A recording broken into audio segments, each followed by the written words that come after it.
नहमदुहु व नुसल्ली अला रसूलिहिल करीम। अब्दुल्लाह इब्न उमर रज़ियल्लाहु तआला अन्हु इस हदीस की रावी है। ये मुत्तफ़क़ुन अलैह हदीस है। बुखारी शरीफ और मुस्लिम शरीफ दोनों में ये रिवायत की गई है। अब्दुल्लाह इब्न उमर रज़ियल्लाहु तआला अन्हु फरमाते हैं कि नबी करीम सल्लल्लाहु अलैहि वसल्लम से मैंने सुना, नबी करीम सल्लल्लाहु अलैहि वसल्लम फरमाने लगे कि तुमसे पहली उम्मतों में 3 आदमी एक मर्तबा एक सफ़र पर निकले। ये लोग सफ़र पर जा रहे थे। जब रात आई तो ये लोग रात को गुजारने के लिए एक गार में चले गए, एक गार में दाखिल हो गए। तो जो ही ये लोग गार में दाखिल हुए, इतने में पहाड़ से एक चट्टान लड़खड़ाते हुए नीचे आया और इन लोगों के गार के मुंह में आ लगा और गार के मुंह को बिल्कुल बंद कर दिया। अब इन लोगों ने आपस में मशवरा किया कि ये एक ऐसी मुसीबत है कि हमें इससे निकलना मुमकिन नहीं है, हम इससे नहीं निकल सकते, मगर इसका एक हल हमारे पास मौजूद है। और वो हल ये है कि हम लोग कुछ अपने अच्छे अमाल को अल्लाह जल्ल शानहू की बारगाह में पेश करें और उन अमाल की बदौलत हम अल्लाह से दुआ मांगे तो अल्लाह जल्ल शानहू हमें इस मुसीबत से निजात दिला देंगे।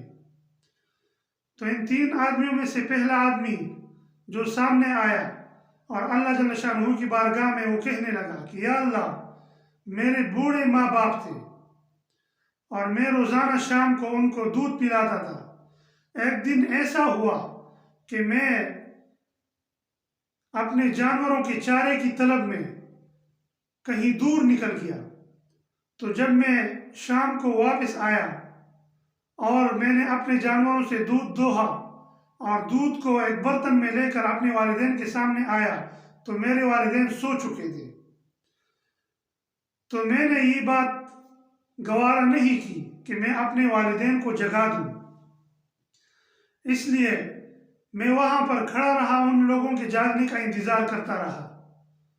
और इस दरमियान में मेरे बच्चे और खादिमीन वगैरह वो भी मुझसे दूध मांगने लगे। मेरे बच्चे मेरे कदमों में आकर रोने लगे कि हमें दूध दे दो, लेकिन मैंने अपने वालिदैन से पहले किसी और को दूध पिलाना मुनासिब नहीं समझा, ये बात मुझे गवारा न थी। तो जब मेरे वालिदैन सुबह उठे और मैं इसी हालत में खड़ा था तो सुबह मैंने उन लोगों को वो दूध पिलाया। तो या अल्लाह, अगर ये अमल मैंने सिर्फ और सिर्फ तेरी रज़ा के लिए किया हो तो जिस मुसीबत में हम घिरे हुए हैं, या अल्लाह इस मुसीबत से हमें निजात दे दे। तो नबी करीम सल्लल्लाहु अलैहि वसल्लम फरमाते हैं कि जब इस बंदे ने ये दुआ मांगी तो अल्लाह जल्ल शानहू ने इन पर करम फरमाया और वो चट्टान अपनी जगह से ज़रा हट गया, लेकिन इतना भी नहीं हटा कि इन लोगों का बाहर निकलना मुमकिन हो। तो अब इनमें से जो दूसरा आदमी था वो सामने आया और उसने अल्लाह की बारगाह में दुआ शुरू की कि या अल्लाह, मेरी एक चचाज़ाद बहन थी और वो मुझे इंतहाई महबूब थी, मेरी चहेती थी, लेकिन और मैं अपनी चचाज़ाद बहन से बार बार गुनाह का तलबगार रहा कि मेरे साथ ये गुनाह कर ले और मेरे साथ गलत ताल्लुकात इस्तेमाल कर ले, लेकिन वो हमेशा इनकार करती रही। एक मरतबा ऐसा हुआ कि कहत साली आन पड़ी और मेरी जो चचाज़ाद बहन थी वो मोहताज हो गई, उसको पैसों की ज़रूरत लायक हो गई। तो जब उसको ज़रूरत लायक हुई तो वो मेरे पास आई और मुझसे कुछ पैसों का मुतालबा किया। तो मैंने कहा ठीक है, मैं आपको पैसे दे देता हूँ, लेकिन पैसे आपको इस शर्त पर दूंगा कि अगर आप मेरे साथ इस गुनाह पे राज़ी हो जाए जिना करने के लिए। तो वो कहता है कि मेरी चचाज़ाद बहन ने ये बात तस्लीम कर ली कि ठीक है, मैं आपके साथ ये काम कर लेती हूँ। लेकिन जब ये बंदा कहता है कि जब मैं ये गुनाह करने लगा तो मेरी चचाज़ाद बहन ने कहा कि अल्लाह के बंदे, अल्लाह से डर जाओ और ये जो मोहर है इसको नाहक न तोड़ो, यानी मेरे साथ जिना न करो। गलत तरीके से ये काम न करो।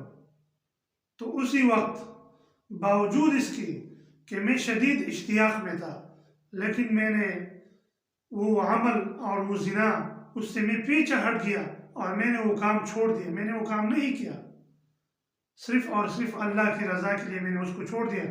और जो माल और दौलत, जो सोना मैंने उसको दिया था, वो भी मैंने उसके पास छोड़ दिया। तो ये बंदा कहने लगा कि या अल्लाह, अगर ये अमल मैंने सिर्फ और सिर्फ तेरी रज़ा के लिए किया हो, तो जिस मुसीबत में हम गिरफ्तार हैं, या अल्लाह हमें इस मुसीबत से निजात दे। नबी करीम सल्लल्लाहु अलैहि वसल्लम फरमाते हैं कि जब इस बंदे ने दुआ की तो ये चट्टान अपनी जगह से थोड़ी सी और हिल गई, लेकिन अब भी इन लोगों के लिए निकलना मुमकिन नहीं था, क्योंकि इन लोगों का रास्ता अभी भी हमवार नहीं हुआ था। तो तीसरा बंदा और तीसरा साथी इनका वो कहने लगा और अल्लाह के दरबार में हाजिर होकर कहने लगा कि या अल्लाह, एक मर्तबा मेरा कुछ काम था, तो मैंने चंद मजदूरों को बुलाया उस काम को करने के लिए। तो जब इन मजदूरों ने मेरा वो काम किया, तो जब ये लोग जा रहे थे तो मैंने सब मजदूरों को उनकी उजरत दी, लेकिन इन मजदूरों में से एक मजदूर ऐसा भी था कि वो उजरत लिए बगैर चला गया। तो उसकी जो मजदूरी थी और जो उजरत थी, उन पैसों को मैंने लेकर तिजारत में लगाया, बिजनेस में लगाया। मैंने काम शुरू किया उन पैसों से, और उन पैसों से, उनकी बरकत से ये काम इतना बढ़ गया कि मेरे सामने बहुत सारे अमवाल जमा हो गए। ऊँटनियाँ, बकरियाँ, गुलाम और कनीज़े वगैरह, बहुत सारा माल मेरे पास जमा हो गया। तो एक दिन ऐसा हुआ कि ये जो मजदूर था ये मेरे पास आया और मुझसे कहने लगा कि अल्लाह के बंदे, जो मेरी उजरत थी आपके पास, जो मैं नहीं लेके गया था, वो पैसे मुझे दे दो, मुझे ज़रूरत है। तो मैंने कहा कि ये जो सामने तुम्हें जितना भी माल नज़र आ रहा है, जो ऊँटनियाँ हैं, जो बकरियाँ हैं, जो गुलाम हैं, जो कनीज़े हैं, ये सब और सब आपकी उजरत है। तो वो बंदा कहने लगा कि अल्लाह के बंदे, मेरे साथ मजाक न करो, मैं मजाक की मूड में नहीं हूँ, मुझे मेरी उजरत की ज़रूरत है और आप मेरे साथ मजाक कर रहे हो। तो उस बंदे ने कहा कि नहीं, मैं आपके साथ मजाक नहीं करता हूँ, खुदा के बंदे, ये जितना भी माल आपको नज़र आ रहा है, ये आपकी उस उजरत की बदौलत है। तो जब ये बंदा कहता है कि जब मैंने उसको ये बात की, तो वो बंदा, वो अल्लाह का बंदा, वो सारा माल जो है उसको अपने साथ लेकर चला गया और मेरे लिए कोई चीज़ भी उस माल से नहीं छोड़ी। तो अब ये बंदा अल्लाह से कहने लगा कि या अल्लाह, अगर ये अमल मैंने सिर्फ और सिर्फ तेरी रज़ा के लिए किया हो, तो या अल्लाह, मुझे हम जिस मुसीबत में गिरफ्तार हैं, इस मुसीबत से हमको निजात दे दे। तो अल्लाह जल्ल शानहू ने अपनी कुदरत कामिला से उस चट्टान को वहाँ से हटा दिया और ये लोग उस गार से निकल कर चलने लगे। तो मेरे भाइयों और दोस्तों, इस हदीस में 3 बातों का जिक्र हुआ। पहले बंदे ने जिस अमल की बदौलत दुआ मांगी, वो था वालिदैन की खिदमत करना। तो वालिदैन की खिदमत करना ये एक अज़ीमुश्शान अमल है। कुरान करीम में अल्लाह जल्ल शानहू जब भी अपनी तौहीद और अपनी वहदानियत का जिक्र फरमाते हैं और अपने हुकूक का जिक्र फरमाते हैं, तो उसके फ़ौरन बाद फरमाते हैं कि आप लोगों ने अपने वालिदैन से अच्छा सलूक करना है। तो वालिदैन से अच्छा सलूक ये इंसान को इंतहाई बुलंद मर्तबे पर पहुंचा सकता है। नबी करीम सल्लल्लाहु अलैहि वसल्लम ने वालिद की रज़ा को अल्लाह की रज़ा के मुतरादिफ गर्दाना है। रिज़ल रब्बि फ़ी रिज़ल वालिद, कि किसी बंदे से अगर उसका वालिद राज़ी है तो अल्लाह भी उससे राज़ी है। और एक और हदीस में नबी करीम सल्लल्लाहु अलैहि वसल्लम ने फरमाया है कि अल जन्नतु तहता अक़दामिल उम्महात, जन्नत जो है वो वालदा के पाँव के नीचे है, यानी वालदा की खिदमत करके इंसान जन्नत में पहुंच सकता है। और नबी करीम सल्लल्लाहु अलैहि वसल्लम ने कबीरा गुनाहों में से एक गुनाह ये भी बयान किया है कि अल कबायर वल इशराक बिल्लाह व हुकूकुल वालिदैन, कि कबीरा गुनाहों में से एक गुनाह वालिदैन की नाफरमानी करना भी है, कि जो बंदा वालिदैन का नाफरमान है ये कबीरा गुनाह में मुब्तला है। तो मेरे भाइयों और दोस्तों, इन 3 अमाल में से एक अमल क्या था? वालिदैन का फरमाबरदार होना, वालिदैन की खिदमत करना, और बिलखुसूस जब वालिदैन बूढ़े हो तो उस वक़्त तो उनको बिल्कुल किसी किस्म की तकलीफ़ देना जो है ये सबसे अजीम गुनाह है। तो वालिदैन की खिदमत की वजह से इंसान जो है वो बहुत बड़े दर्जे पर पहुंच जाता है। जैसा कि हम बार बार सुनते हैं उलमा से, अवैस करनी रहमतुल्लाह अलैह का वाक़या, कि अवैस करनी रहमतुल्लाह अलैह ये वो हज़रत और वो हस्ती है कि जो वालिदा की खिदमत की वजह से नबी करीम सल्लल्लाहु अलैहि वसल्लम की सोहबत से महरूम रहा। लेकिन नबी करीम सल्लल्लाहु अलैहि वसल्लम ने हज़रत उमर रज़ी अल्लाह अन्हु से कहा कि ए उमर, ये एक बंदा है जो तेरे दौर खिलाफत में आएगा, तो उससे दुआ करवाना, क्योंकि ये बंदा जब हाथ उठाता है तो अल्लाह जल्ल शानुहु के अर्श पे आवाज़ पहुंचता है, वहाँ पे इसकी दुआई सुनी जाती है, तो इस बंदे से दुआ करवाना। और इसका अमल क्या था?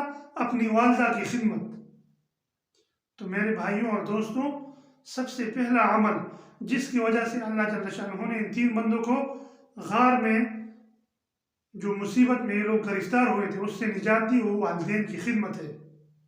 दूसरा अमल वो है जिना से बचना। तो एक हदीस में नबी करीम सल्लल्लाहु अलैहि वसल्लम ने फरमाया है कि 7 लोग ऐसे हैं कि जो अल्लाह जल्ल शानुहु के अर्श के साए में होंगे, और उस दिन अल्लाह जल्ल शानुहु के अर्श के साए के अलावा दूसरा कोई और साया नहीं होगा। और उन 7 बंदों में एक बंदा वो भी होगा कि अगर उसको एक हसीन और जमील खूबसूरत औरत जो साहिब मर्तबा भी हो, वो उसको जिना की दावत दे और ये बंदा जिना से इनकार कर ले कि नहीं, मैं ये गुनाह नहीं कर सकता क्योंकि मैं अल्लाह से डरता हूँ, तो इस बंदे ने भी यहाँ जिना से अपने आप को बचाया। तो एक तो इस वजह से अल्लाह जल्ल शानुहु ने इसको निजात दी, लेकिन एक दूसरी वजह इस हदीस में ये भी है कि इस बंदे ने उस औरत जो मुहताज थी, जिसको पैसों की हाजत थी, उसकी हाजत को पूरा किया, उसको हाजत में पैसे दिए। तो जो बंदा सदका करता है, अल्लाह के नाम पे कुछ देता है, तो ये एक आज़िमुशान अमल है। और हदीस में नबी करीम सल्लल्लाहु अलैहि वसल्लम ने फरमाया कि उस दिन, जिस दिन अल्लाह के अर्श के साए के अलावा किसी किस्म का साया भी नहीं होगा, वो बंदा भी अल्लाह के अर्श के साए के नीचे होगा जिस बंदे ने इतने खुफिया तरीके से सदका दिया हो कि उसका जो बायां हाथ है उसको पता भी न चले कि दाएं हाथ ने क्या दिया है अल्लाह के नाम पर। वरजुलुन तसद्दक़ बिसदक़तिन फ़अख़फ़ाहा हत्ता ला तअलम यमीनुहु मा तसद्दक़ शिमालुहु, कि उसके जो बायां हाथ है उसको पता भी न चले कि दाएं हाथ ने क्या सदका दिया है। तो मेरे भाइयों और दोस्तों, सबसे अफजल सदका वो है जो अपने रिश्तेदारों को दिया जाता है। और दूसरी बात यह है कि जो ख़वातीन ज़िना की तरफ जाती हैं, तो ये उनकी कोई ख्वाहिश नहीं होती, ये बहुत मुश्किल काम है कि कोई औरत बाजारू बन जाती है। लेकिन जब औरतें इतनी मजबूर हो जाएं, जब बेटियां इतनी मजबूर हो जाएं कि वो खाने को तरस जाएं, वो अगर बच्चों को खाना खिलाती है तो कहाँ से खिलाए, तो फिर वो जिना पर मजबूर हो जाती है। तो हमारे मुआशरे में हमको सबसे ज़्यादा सदका उन ख़वातीन को देना चाहिए जो गरीब हों, जिनके सरों पर साया ना हो। तो ये अजीम अमल है, इसकी वजह से हम बड़ी बड़ी मुसीबतों से निकल सकते हैं। और तीसरा सदका, तीसरा अमल जिसकी वजह से अल्लाह जल्ल शानुहु ने इन लोगों को गार की मुसीबत से निजात दी, वो अमल क्या था? वो अमल ये था कि इस बंदे ने मजदूर के साथ अच्छा सलूक किया। नबी करीम सल्लल्लाहु अलैहि वसल्लम फरमाते हैं, आतुल अजीर अजरहु क़ब्ल अन यजुफ़्फ़ इरक़ुहु, कि मजदूर को उसकी मजदूरी और उसकी उजरत उसका पसीना सूखने से पहले पहले दे दो। यानी मजदूर को उसकी उजरत सबसे पहले और जल्दी देनी चाहिए। आजकल हम लोग क्या करते हैं, मजदूर से काम ले लेते हैं और फिर उसको सताते हैं, फिर उसकी जो उजरत होती है वो उजरत नहीं देते। तो मेरे भाइयों और दोस्तों, इसके बारे में अल्लाह जल्ल शानुहू हमसे ज़रूर पूछेगा। अल्लाह जल्ल शानुहू के दरबार में हम हाजिर होंगे तो अल्लाह जल्ल शानुहू हमसे पूछेगा, और इस मजदूर को सताने की वजह से हम जहन्नम में भी जा सकते हैं। तो सबसे ज़्यादा हमें इन बातों का ख्याल करना चाहिए कि जिन लोगों से हम काम लेते हैं और हम मजदूरी क्या देते हैं, हम मजदूरों को इतनी कम मजदूरी और इतनी कम उजरत देते हैं कि वो लोग उस मजदूरी और उस उजरत से अपने ख़ानदान को, अपने घर वालों को एक वक्त का खाना भी नहीं खिला सकते। तो मेरे भाइयों और दोस्तों, ये अजीम जुल्म है, इस जुल्म से हमें बचना चाहिए। मजदूरों का हमें ख्याल करना चाहिए, गरीबों का ख्याल करना चाहिए, अपने रिश्तेदारों का ख्याल करना चाहिए। तो जब हम किसी का ख्याल करेंगे, क्योंकि नबी करीम सल्लल्लाहु अलैहि वसल्लम का इरशाद है, अल खल्क़ु इयालुल्लाह फ़अहब्बुल खल्क़ि इलैहि मन अहसनु इला इयालिही, कि मखलूक जो है वो अल्लाह का अयाल है। तो अल्लाह के यहाँ महबूब तरीन बंदा वो है जो अल्लाह की मखलूक का सबसे ज़्यादा ख्याल रखे। और दूसरे हदीस में फरमाते हैं, खैरुन्नास मन यनफ़उन्नास, सबसे बेहतरीन बंदा वो है जो सबसे ज़्यादा लोगों को नफ़ा पहुँचाए। तो मेरे भाइयों और दोस्तों, नबी करीम सल्लल्लाहु अलैहि वसल्लम के इन अहादीस पर हमें अमल करना चाहिए। इन अहादीस की वजह से हम बहुत बड़े दर्जे पर पहुँच सकते हैं। इन अहादीस पर अमल की वजह से हम बहुत ज़्यादा मुसीबतों से निकल सकते हैं। अल्लाह जल्ल शानुहू हमारा हामी व नासिर हो, और अल्लाह जल्ल शानुहू हमें अमल करने की तौफीक अता फरमाए। व आखिरु दावाना अनिल हम्दुलिल्लाहि रब्बिल आलमीन।